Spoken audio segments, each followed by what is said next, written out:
Quiero que abran sus Biblias conmigo en el libro de Primera Crónicas, capítulo 13.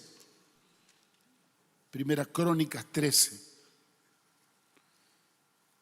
Desde el versículo 5 en adelante, quiero que leamos, por favor.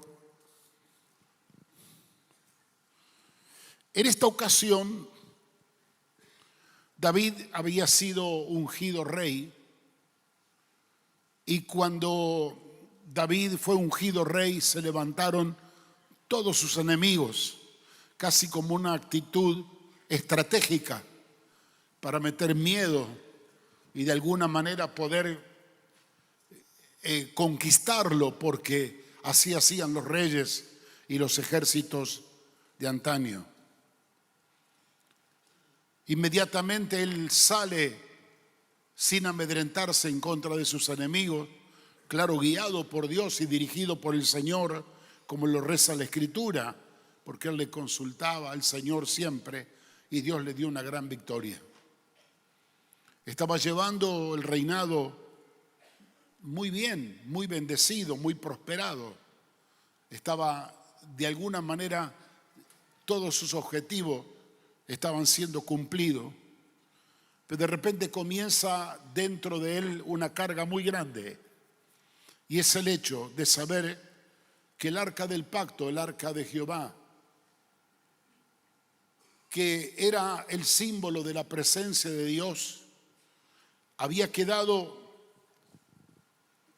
abandonada desde el gobierno anterior de Saúl. Y él siente una carga muy grande por ir a traerla. Porque una cosa es decir, bueno, todo me anda bien, está todo ordenado, ya tenemos un gobierno funcionando, yo estoy siendo bendecido, todo muy lindo, le ganamos a nuestros enemigos, pero no podemos tener lejos, no podemos estar apartados de lo que representaba la presencia de Dios en la vida de ellos. Entonces se disponen a ir a buscarla en un acto heroico.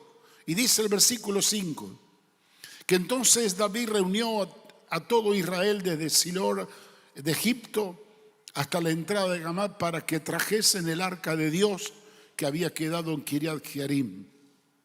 Subió David con todo Israel a Balaá de Kiriat Jearim, que está en Judá, para pasar de allí el arca de Jehová Dios, que mora entre los querubines, sobre la cual su nombre es invocado. Y llevaron el arca de Dios a la casa de Abinadab en un carro nuevo, y Usa y Ahío guiaban el carro. Y David y todo Israel se regocijaron delante de Dios con todas sus fuerzas, con cánticos, arpas, salterios, tamborines, címbalos y trompeta. Pero cuando llegaron a la era de Kidón, Usa extendió su mano al arca para sostenerla, porque los bueyes tropezaron, y el furor de Jehová se encendió contra Usa y lo hirió, porque había extendido su mano al arca y murió allí delante de Dios. David tuvo pesar porque Jehová había quebrantado a Usa, por lo que llamó a aquel lugar Pere-Usa hasta hoy. Y David temió a Dios aquel día y dijo, ¿cómo he de traer a mi casa el arca de Dios? Y no trajo David el arca a su casa en la ciudad de David, sino que la llevó a la casa de Obed-Edom, geteo. Y el arca de Dios estuvo con la familia de Obed-Edom en su casa 3 meses. Y bendijo Jehová la casa de Obed-Edom y todo lo que él tenía. Hasta aquí la lectura de la palabra del Señor.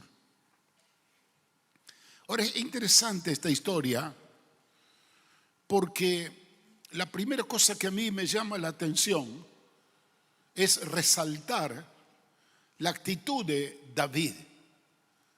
David era un hombre bendecido, un hombre prosperado, un hombre que ganaba sus victorias, un hombre que estaba en un lugar de privilegio, pero sin embargo David, que tenía una historia del conocimiento, de la presencia y del mover de Dios, él se dio cuenta que le faltaba eso. Y dijo, yo no estoy completo hasta que no tenga aquí el arca de Jehová, que es la presencia misma de Dios. Era el más alto elemento sublime de santidad que reposaba en la casa, que era el arca, la presencia de Dios. Entonces se motiva a traerlo, pero aquí comenzamos a ver algunas fallas. David, en vez de buscar a los sacerdotes para consultar sobre este sentir, junta una gran asamblea, junta a los capitanes, a los generales, y buscan la opinión popular, ¿no? Esto tiene que ver con un sistema de gobierno. O se gobierna como Dios dice en las Escrituras, o buscamos la opinión popular. Le consultaron a jefes, a capitanes, que tenía que ver con un elemento sagrado como el arca. Bueno, y a todos les pareció bien la decisión e inclusive las ideas tan nobles que había. Entre ellas, vamos a preparar un carro nuevo porque el arca de Dios se merece que vaya en un carro que nunca haya sido usado. Y vamos a preparar también un bueyes bueno para que traigan el arca. Así que le prepararon como el Papa Móvil, vamos a prepararle un carro nuevo, último modelo para llevar el arca porque lo merecía el arca. Y pusieron a 2 hombres, como Usa y Ahío. Le habrán visto las cualidades, la capacidad que tenían para ser realmente verdaderos acompañantes, porque uno de esos nombres significa el que acompaña el arca. Y dijeron, vamos a buscar gente con cualidad, y salieron. El pueblo festejó en gran manera la decisión, porque iban a traer el arca que de tanto tiempo había sido abandonada, y todos miraron y observaron todo el preparativo. Todo el pueblo estaba de acuerdo, todos estaban felices frente a esa decisión. Y en el camino los bueyes tropiezan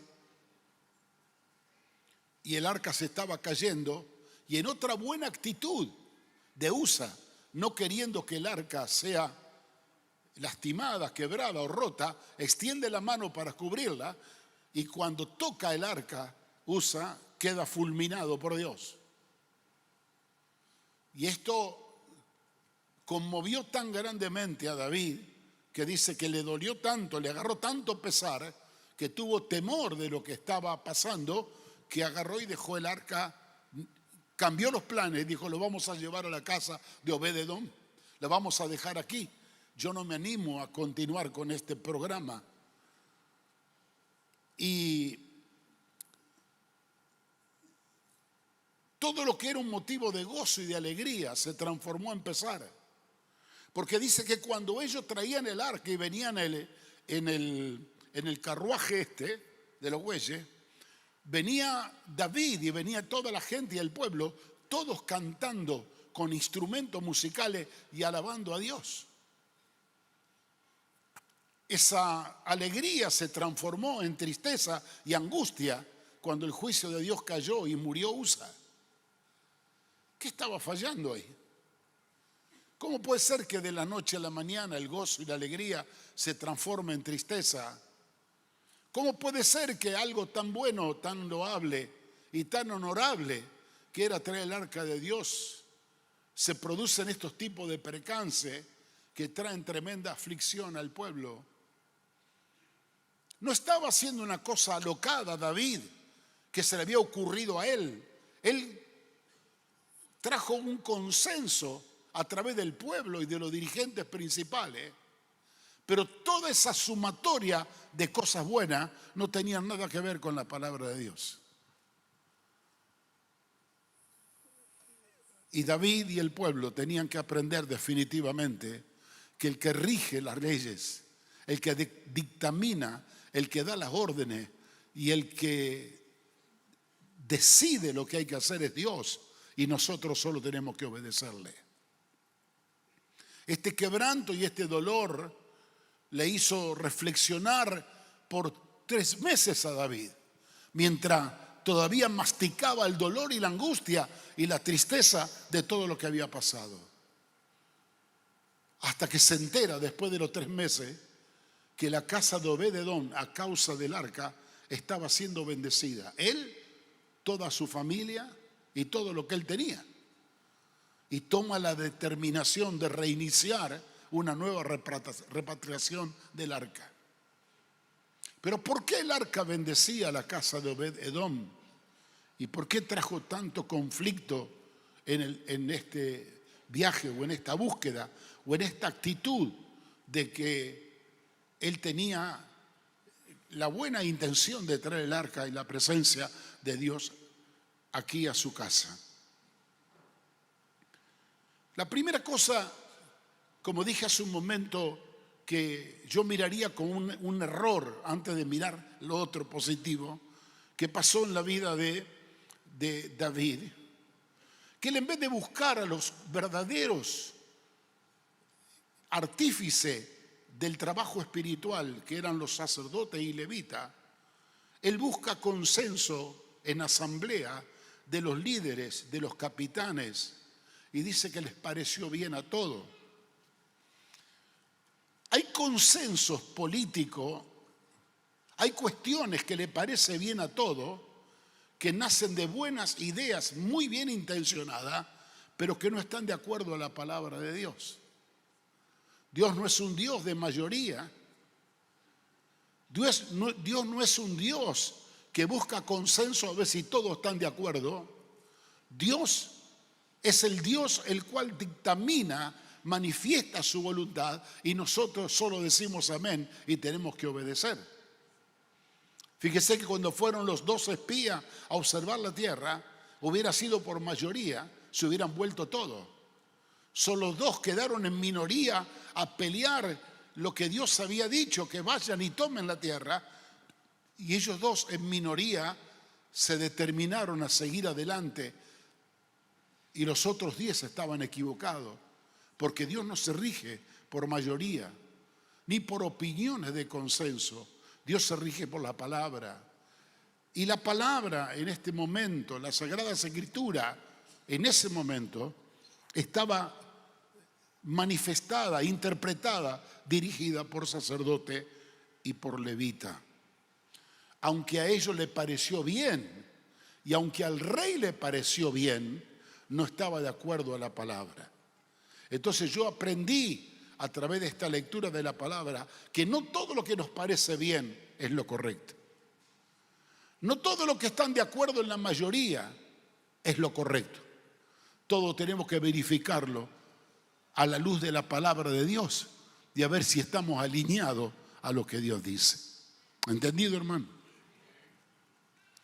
La segunda cosa que también me llamó la atención, que toda esta dirección o esta búsqueda del arca de Dios fue acompañada por una cantidad de músicos de todo tipo de instrumentos, donde alababan fervientemente al Señor.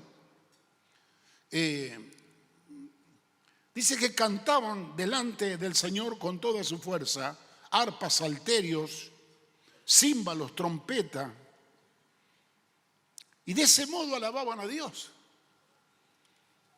Ahora escúcheme, el pueblo estaba feliz cantando, alabando a Dios, y Dios estaba en desacuerdo. ¿Cómo se interpreta eso? Manifestaban el regocijo, la alegría y el entusiasmo de los gritos, de la música estridente, para que todo el mundo oyera que estaban alabando a Dios. Y Dios no estaba en la cosa. ¿Cómo se digiere esto? Hay muchas cosas que nosotros hacemos también que no parten de la base espiritual, sino de la base almática. Mezclamos lo emocional con lo espiritual. Y muchas veces lo emocional nos confunde. Lo emocional, dice la palabra, que engañoso es el corazón del hombre. Todo lo que a veces a mí me representa alguna expresión efusiva de emoción, no significa que Dios está en la cosa. Entonces, tenemos que tener mucho cuidado, y esto vaya a nosotros también en este tiempo presente, que lo que es la adoración y la alabanza a Dios es algo extremadamente importante, es sublime, y tenemos que tener la seguridad que está naciendo de una plataforma del Espíritu. Hoy yo estaba escuchando, presté atención, desde que comenzó la primera parte hasta el final, hubo una dirección espiritual muy hermosa y se alineó con la palabra que yo estaba hablando. Pero hay veces que no están enchufadas en el Espíritu, está enchufada en lo almático. Y cuando está enchufado en lo almático, nosotros nos movemos en la adoración y en la alabanza por sentimientos del alma, de la emoción, del corazón. Y porque estoy feliz, contento, grito, aleluya, gloria a Dios, demos un grito de júbilo, andamos pegando gritos, del cual no nace de un corazón lleno del Espíritu, sino de un entusiasmo, de un sentimiento almático que nada tiene que ver con las cosas espirituales. Y creemos que Dios está en la cosa porque hacemos ruido. Creemos que Dios está en la cosa porque pegamos esos gritos de júbilo. Y Dios no está allí, como tampoco estaba aquí. Sin embargo, eran los músicos del pueblo de Dios y eran los cantores del pueblo de Dios. Yo creo que tenemos que tener la sensibilidad de entender cuando Dios está en la cosa o cuando Dios no está en la cosa.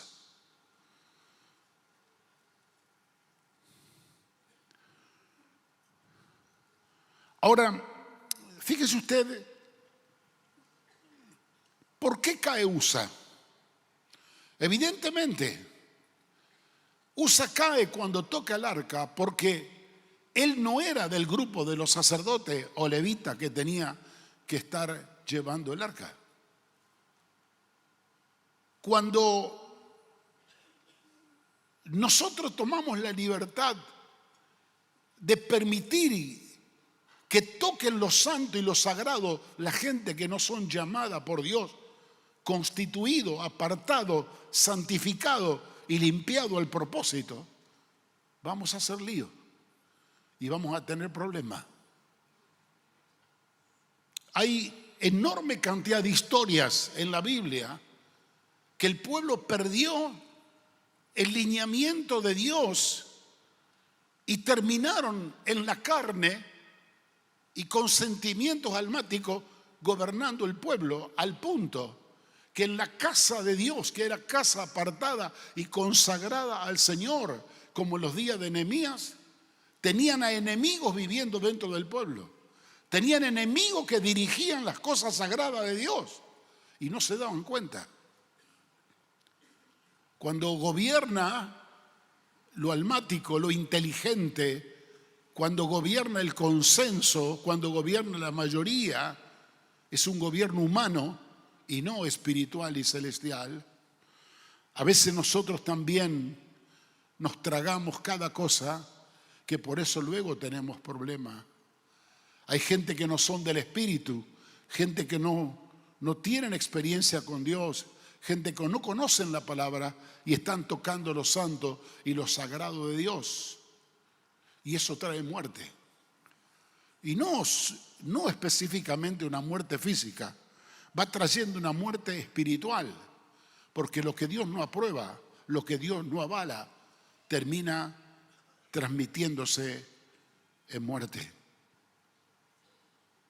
Ahora, la culpa no era del arca, la culpa no era del carro, la culpa no era de los bueyes, la culpa era de David primeramente, que no se alineó a Dios entregando este sentir que él tenía en manos de los sacerdotes y los levitas para que ellos transportaran el arca a la casa de David, porque Dios había establecido que solamente lo podían cargar los levitas sobre sus hombros.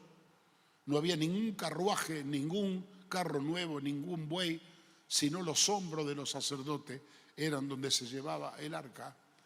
Y cuando él interpreta de que había una bendición en esa arca, porque en la casa de David, de Obed-edom, se estaba manifestando, y Obed-edom era un viejo levita, o sea que estaba en orden, por eso estaba en un lugar correcto y la bendición estaba fluyendo. La bendición siempre quiere fluir en medio del pueblo y todo lo que nosotros hagamos. Pero lo importante es tener conocimiento y saber que estamos haciéndonos alineados por Dios lo que estamos llevando a cabo. Ahora, termina este pasaje que hemos leído. Dice que David temió, versículo 12, aquel día y dijo: ¿cómo he de traer a mi casa el arca de Dios? Hace una pregunta que no le da respuesta. ¿Cómo lo voy a traer yo? Si yo tuve la buena intención, tuve el anhelo, yo lo deseo, lo anhelo, tenerlo en mi casa, y ahora me pasa esto, lo devuelvo. Y de aquí surgen luego todas las teorías. No, esto no es para este tiempo, esto no es para nosotros. No, en esta cosa no me meto. Si al final yo estoy bendecido igual, soy rey, gano la batalla, estoy prosperado, ¿para qué me voy a meter en estos líos?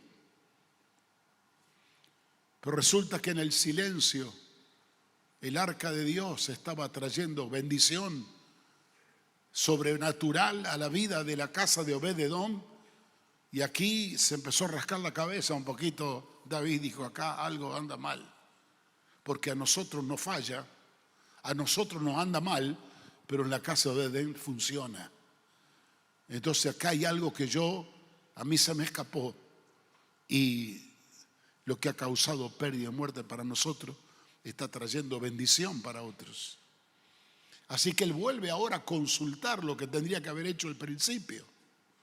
Y él descubre ya en el capítulo 15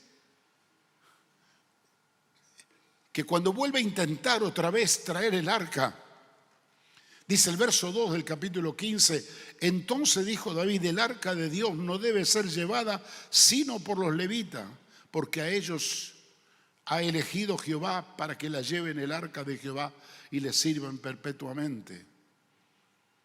Cuando él descubre que el error estaba en lo que había hecho y que había una sola manera que Dios había establecido, vuelve otra vez a reiniciar la tarea, pero eso es tema para después. Termina diciendo: ¿cómo he de traer yo el arca a mi casa? Cuando David habla de su casa, estaba hablando de su casa. Y a mí esta pregunta que me abrió un panorama mucho más amplio. Dije: Señor, ¿cómo he de traer yo el arca a mi casa también? En mi casa donde habita mi familia, donde está mi esposa, mis hijos, mis nietos. Yo no solo quiero tener una casa bonita, tranquila, no solo quiero tener bendición, un buen trabajo, prosperidad, todo eso que a veces buscamos lo tengo, pero se nota la ausencia de tu presencia si yo no tengo el arca de Dios, si no tengo tu divina presencia entre nosotros. Algo está faltando en mi casa.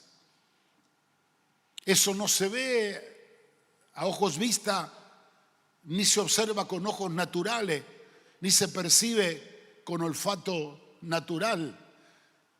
Hay algo que se da cuenta que la presencia de Dios está en la casa. Eso se percibe espiritualmente.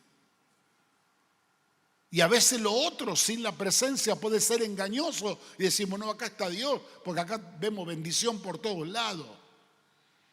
No hay que confundirse. Pero cuando yo leía, ¿cómo haré, dijo David, para traer entonces el arca de Dios a mi casa? Dije: ¿cómo haré para traer el arca de Dios también a mi propia vida? Porque yo no solo quiero ser una persona que me porte bien, que tenga buena conducta, que haga las cosas correctamente y sea calificado dentro de la sociedad o dentro aún mismo de la iglesia como un buen hermano, una buena persona. Yo quiero tener algo que marque la diferencia, donde se perciba, se pueda oler que la presencia del arca de Dios está dentro mío. Que el Cristo que dijo yo habitaré en ellos y yo manifestaré mi gloria en ellos, donde Él dijo que yo habitaré en sus corazones. Quiero que eso se vea, que eso se pueda percibir por los demás y que yo tenga también la seguridad y la convicción de que Él está ahí conmigo. Estaba mirando ayer el testimonio de este pastor. Si hubo una cosa que me sorprendió no fue ver los milagros de que las balas no salieron y cómo le quemó el caño y cosa inexplicable. Lo que me impresionaba, la paz que tenía ese hombre. Una persona que está llena de la presencia de Dios. El temor no toma control. Cuando uno está lleno de la presencia de Dios, hace huir al enemigo y espanta a los demonios, como hemos cantado. Hay algo adentro que no se percibe a ojos vista, pero solo viene el momento cuando se manifiesta. Y también pensaba, no solamente en mi casa, pensaba en mi vida, sino también pensaba, Señor, ¿cómo haré para traer la presencia del arca en mi congregación? Pero usted dirá, pastor, usted va muy lejos. ¿Qué va a decir que acá no está la presencia de Dios? Sí y no.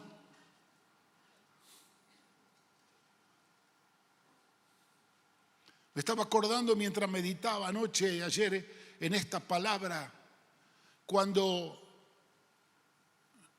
Israel enfrenta la primera vez a los filisteos. Y en la lucha perdieron 3.000 hombres y tuvieron que salir despavoridos los israelitas. Hasta que alguien dijo, nos olvidamos traer el arca, la presencia de Dios, nos olvidamos de venir con el arca de Dios. Salimos nosotros solo a la pelea y todos dijeron, sí, tenés razón.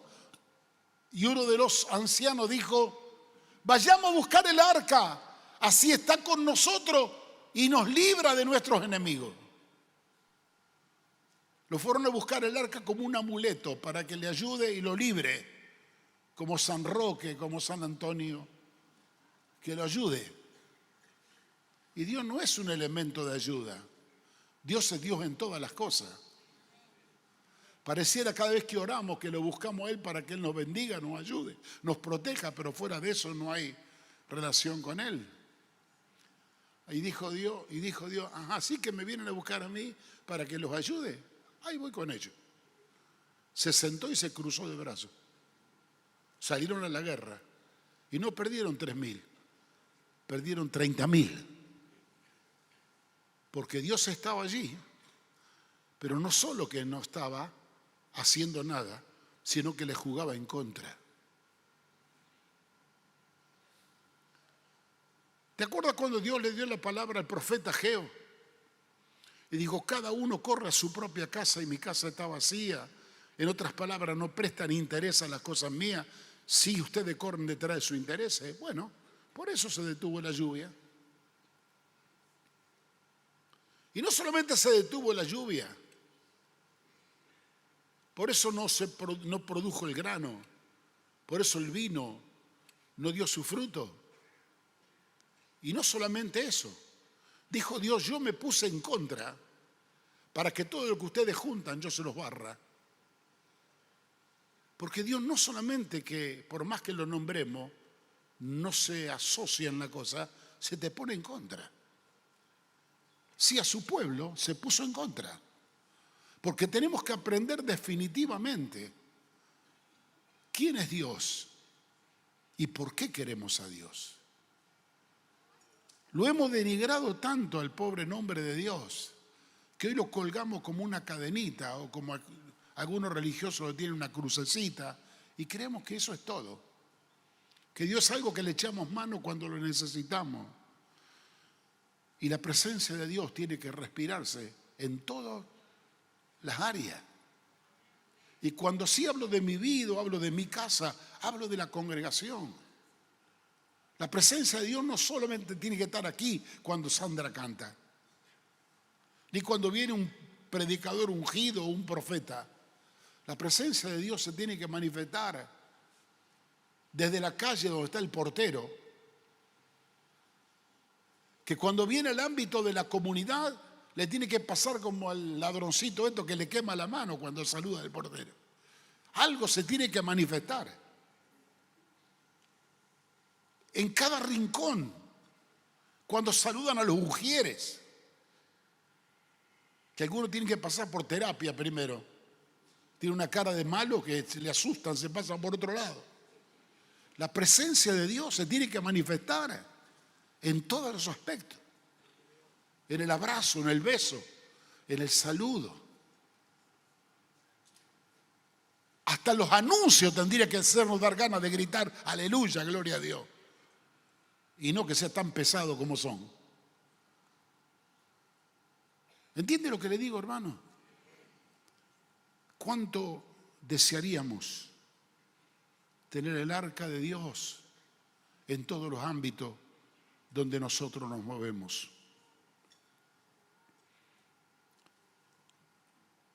Ahora, al mirar esto, hermanos, y antes de seguir con algún pensamiento más, quiero mirar por un segundo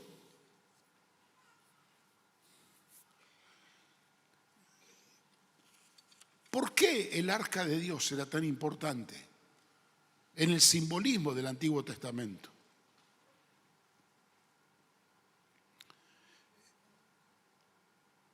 El arca primeramente era muy importante, no solamente porque Dios lo había ordenado y lo había establecido.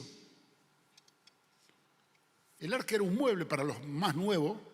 Usted lo habrá visto tal vez dibujado en algún lugar. Teníamos un arca acá que nos regalaron los presos, que entre paréntesis me lo hicieron disparar, no sé dónde está. Era un mueble con 2 querubines arriba de oro. Pero lo interesante es que ese mueble que representaba algo, llevaba dentro 3 elementos. Ese mueblaje llevaba las tablas de la ley, esas tablas que escribió Dios en el monte cuando Moisés estuvo a solas con Dios, y que esas tablas de la ley representaban la base, los 10 mandamientos, pero la base de todas las leyes de Dios para con el pueblo. O sea, en esa ley estaba su voluntad, su deseo, el sentir de Dios para con el pueblo. O sea que en la presencia de Dios, de ese tabernáculo, de ese mueble llamado el arca del pacto o el arca del testimonio, tenía primero las tablas de la ley. Luego había una vara, que era la vara de Aarón, que representó la autoridad. Con esa vara que fue liberado el pueblo de Egipto. Las ordenanzas a través de los mandamientos, la autoridad a través de la vara, y también había una porción del maná que representaba la provisión de Dios en aquellos años en el desierto, que Dios nunca le hizo faltar nada a su pueblo. O sea que al mirar la vara de autoridad estoy viendo a Dios. Al mirar las tablas de la ley, estoy viendo la voluntad de Dios. En lo otro estoy viendo el poder de Dios. Aquí estoy viendo la voluntad de Dios expresa en las tablas. Y viendo el maná, estoy viendo la provisión diaria inagotable que viene de parte del Señor. Todo eso constituía lo que era la presencia de Dios, simbolizada a través de este mueble llamada el Arca del Pacto. En la antigüedad tenía lógicamente un valor y un símbolo muy importante, pero hoy nosotros, al interpretar esto espiritualmente, estamos viéndolo a Dios en toda su concepción y en toda su manifestación. Yo quiero ver a ese Dios de toda provisión, ese Dios que no se agota, que su provisión es inagotable. Yo quiero ver a Dios en su palabra, en su voluntad manifiesta, en cada acto de mi vida. No en un protocolo de mandamientos nada más, que a veces se constituyen fríos, indiferentes e incomprensibles. Quiero tener la sensibilidad espiritual de la voz de Dios hablándome para cada decisión que tengo que tomar en mi vida, pero que su base es la palabra y los 10 mandamientos. Quiero ver su vara de autoridad, esa autoridad que Él nos ha sido delegada, dice la palabra de Dios. Esa vara de autoridad que el Señor nos dijo que nos lo iba a dar cuando, la autoridad y poder cuando seamos llenos del Espíritu, que en definitiva lo que hace la presencia del arca es la misma presencia del Espíritu Santo en toda su plenitud. Quiero ver manifiesto a ese Dios en medio nuestro. Vuelven ellos a traer otra vez el arca. Y ahora el viaje era distinto. Capítulo 15 dice que trajeron el arca. Y cuando trajeron el arca, la cargaron sobre los hombros de acuerdo a la voluntad de Dios. Y cuando hicieron 6 pasos solamente, se detuvieron y levantaron un sacrificio a Jehová, adoraron al Señor, exaltaron su nombre. Ese viaje fue distinto. Ese viaje terminó con éxito, que de eso voy a hablar un poco esta tarde. Ese viaje trajo al pueblo una renovación y una bendición muy grande. Ese viaje que fue hecho de acuerdo a la palabra y a la voluntad de Dios, fue exitoso y bendecido por Dios. Mi hermano, soy medio torpe a veces para explicar, pero déjeme decirlo esto de esta manera. A veces nosotros, las cosas que no entendemos, es muy fácil deshacernos de ellas y dejarlo de Obed-Edom. Lo dejo en la casa de Obed-Edom porque no me quiero meter con esto. Yo tuve la buena intención, la buena voluntad de poder traerlo porque sé que aquí está Dios en este asunto, pero ve los líos que traje, no quiero saber nada. Y Dios tiene que tratar con nosotros por un tiempo para ver que el asunto no es así. Nos tenemos que dar cuenta que el problema no es el arca, que el problema somos nosotros. Porque en otro lado funciona, pero no funcionó conmigo, porque yo tal vez toqué el botón equivocado. Una de las cosas que me llamó la atención, por ejemplo, el tema de la alabanza del pueblo. Vamos, agarraron todo un instrumento. El que tocaba la flauta agarró la flauta, el que tocaba la trompeta agarró la trompeta y salieron todos formando una gran orquesta haciendo ruido. Era una comparsa, parecía una comparsa de carnaval. Cuando salieron el segundo viaje, los músicos lo eligieron los levitas. Los músicos tuvieron que santificarse. Los músicos tuvieron que consagrarse. Estaban vestidos todos de lino fino. Todo era un protocolo espiritual de preparación, porque iban a traer el arca de Dios. Iban a acompañar lo que era nada más y nada menos que la presencia de Dios. En el viaje anterior, el ruido era igual, pero no solo que no se vio presencia de Dios, sino que trajo muerte. En el segundo viaje, que estaba todo ordenado por Dios, trajo alegría y regocijo a todo el pueblo, que hasta que motivó a David ir entrando a Jerusalén danzando con toda su fuerza, glorificando a Dios, porque estaban viendo no solamente la aprobación, sino la presencia de Dios satisfactoria, que decía, me siento cómodo aquí en medio de ustedes. Hermano, hay mucho silencio, no están enojados conmigo porque estoy hablando de esto. Bueno.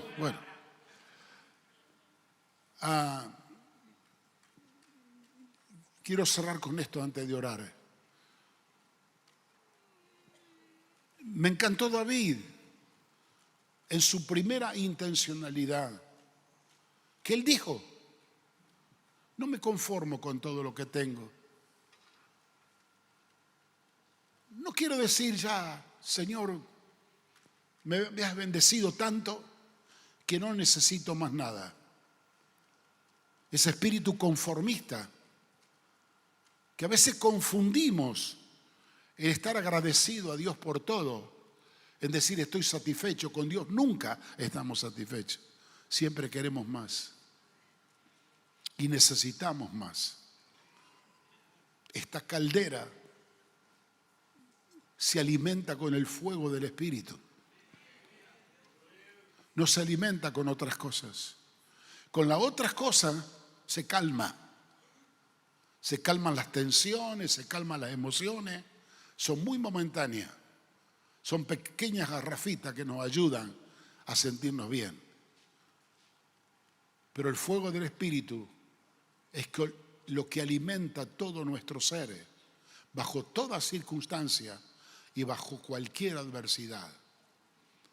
Esa presencia gloriosa del Señor, no solamente yo quiero que habite en este templo, en su casa, que donde yo estoy ocupando ahora este tabernáculo, sino que habite en mi hogar, en mi casa, que todo de mi hogar respire esa presencia.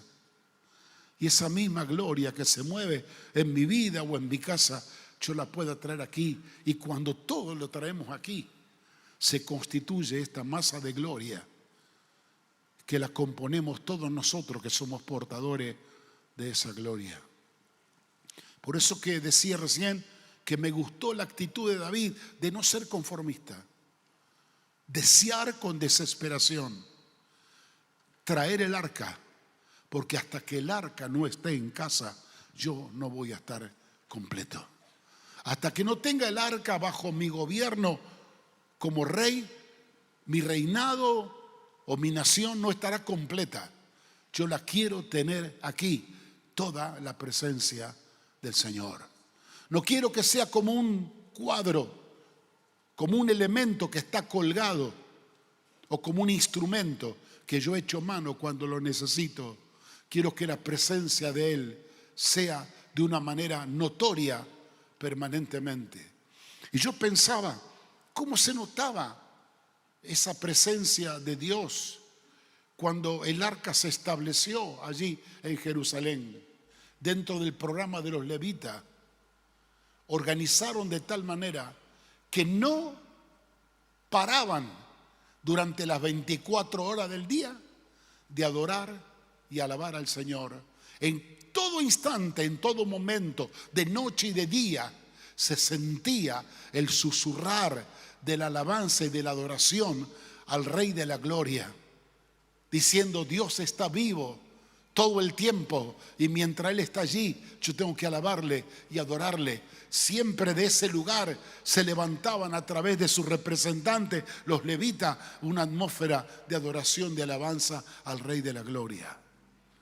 A veces hemos querido imitar cosas, creyendo que tal vez organizando horarios podemos llegar a tener, son buenas intenciones, pero tenemos que saber si esto nace del Espíritu o nace de la carne. Y Dios está esperando que le adoremos en espíritu y en verdad. Quiero que estemos de pie por un minuto y vamos a orar al Señor, hermanos. Y le pido a los músicos y adoradores, que podamos seguir por unos minutos más en este espíritu. Algo el Señor quiere enseñarnos en el día de hoy.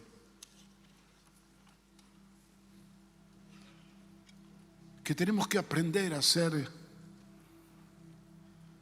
personas que sepan discernir, entender lo que está pasando en el ámbito espiritual. Que no todo ruido es de Dios, y que toda palabra no es de Dios, que toda expresión emocional no es del espíritu, a veces del corazón.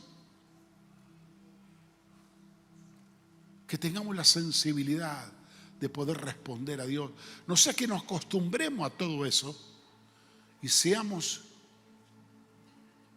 un pueblo almático que se alimenta de emoción tras emoción y nunca le damos fuerza a que el Espíritu renazca en nosotros. A veces el Espíritu puede estar manifestándose poderosamente en nuestra vida y no nos da ganas de gritar un grito de júbilo, ni nos da ganas tampoco de gritar: ha llegado el tiempo de danzar, saquen los pañuelos, saquen. No. Ese mover del Espíritu te hace quedar mudo y te va rompiendo de adentro despacito y te tritura como una trituradora. Pero esa procesadora está produciendo dentro nuestro un cambio y una transformación para hacernos accesibles y modelarnos a lo que Dios quiere. Nos debemos a Él, hermano. Nos debemos a Él. Yo me imagino a David con la cabeza agacha, humillado y diciendo: vamos a iniciar el viaje de nuevo. Pero tuvo que haber reconocido y decir al pueblo: me equivoqué. No era por este camino. No era la buena voluntad que todos teníamos de un carrito nuevo, una vaquillona nueva y con dos buenos muchachos. Esto no es agarrar así al aire las cosas. ¿Qué dice Dios? ¿Qué dice en su palabra el Señor? Yo quiero hacer lo que Dios dice. Y ese es el principio. Y aunque Él dijo: ¿cómo la voy a traer esta presencia? Es peligrosa. A los 3 meses estaba volviendo a buscarla. Tal vez nunca te interesaste tanto por esto. Parece que esto no tuviera prensa. Yo si hablo bonito, si yo canto bonito, si toco bonito y hago ruido bonito, entonces me van a mirar. Yo no busco que me mire la gente. Yo busco la aprobación de Dios. Que Dios me mire. Y que me digan: lo poco me fuiste fiel y en lo mucho te voy a poner. Dios está esperando vidas rendidas, consagradas. Personas que están dispuestas a pagar el precio de purificarse, santificarse para Él. De ser verdaderos depósitos de su gloria. Y esto nace, ¿sabe cómo? Pidiéndole que el Señor los llene del Espíritu. Señor, lléname. ¿Para qué Dios nos dio el Espíritu Santo?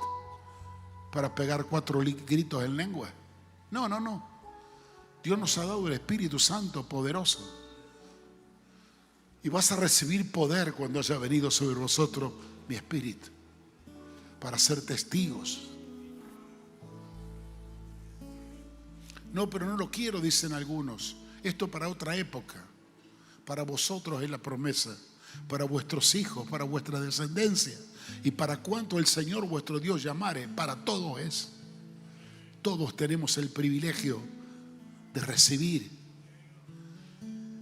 esta arca del pacto manifestada en la persona del Espíritu Santo. No la quiero tener afuera como la tenían los judíos israelitas. la quiero tener aquí adentro. La quiero tener aquí, flotando en el aire, en el templo. La quiero tener en mi casa. Vamos a orar. Y si usted entiende, hermano, en esta mañana,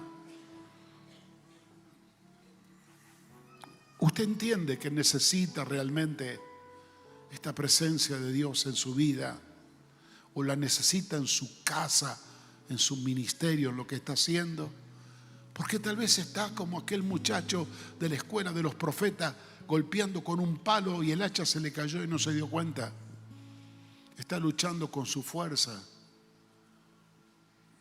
y Dios no está en la cosa y no ve frutos.